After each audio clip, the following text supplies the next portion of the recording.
रजनीश जेके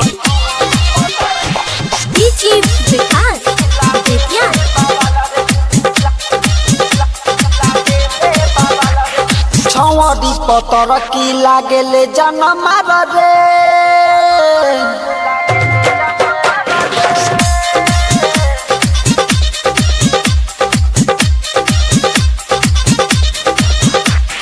छौड़ी पतर की लागे जनमार रे देखिए के पागल बानी गोरे गोरे गला रे देख देख जब हंसले दिलवा में हमरा बसले ललकी ओढ़निया जब कमरिया में खसले कमर हिला के ई करे कमल रे होय छौड़ी पतर की लागेले बावल रे होय छौड़ी पतर की लागेले बावल रे होय छौड़ी पतर की लागे जान मार रे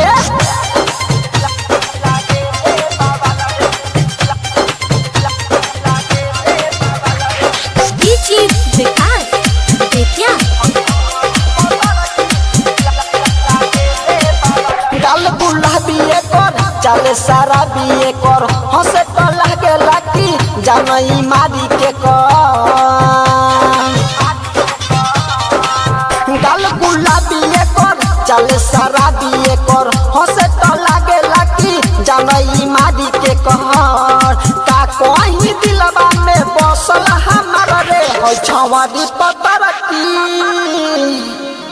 छौड़ी पतर की लागेले बावल रे होय छौड़ी पतर की लागेले बावल रे होय छौड़ी पतर की लागे जान मार रे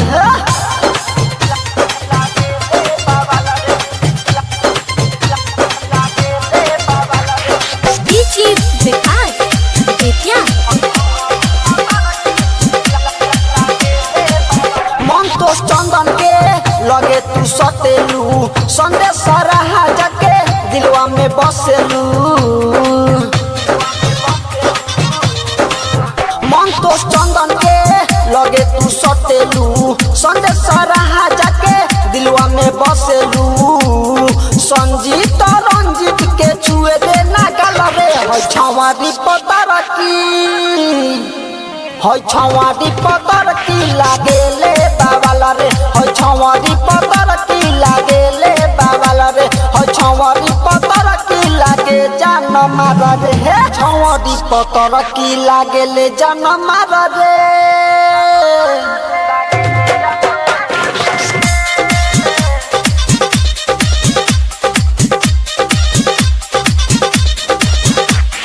छौड़ी पतर की लागे जान मार रे देखिए के पागल बानी गोरे गोरे गला रे देख देख जब हंसले दिलवा में हमरा बसले ललकी ओढ़निया जब कमरिया में खसले कमर हिला के ई करे कमल रे होय छौड़ी पतर की कपारे फोड़ दे बुझले कि ना होय छौड़ी पतर की लागेले बावल रे होय छौड़ी पतर की लागेले बावल रे होय छौड़ी पतर की लागे जान मार रे चुलबुल रानी रिकॉर्डिंग स्टूडियो घीवट हाट चौक।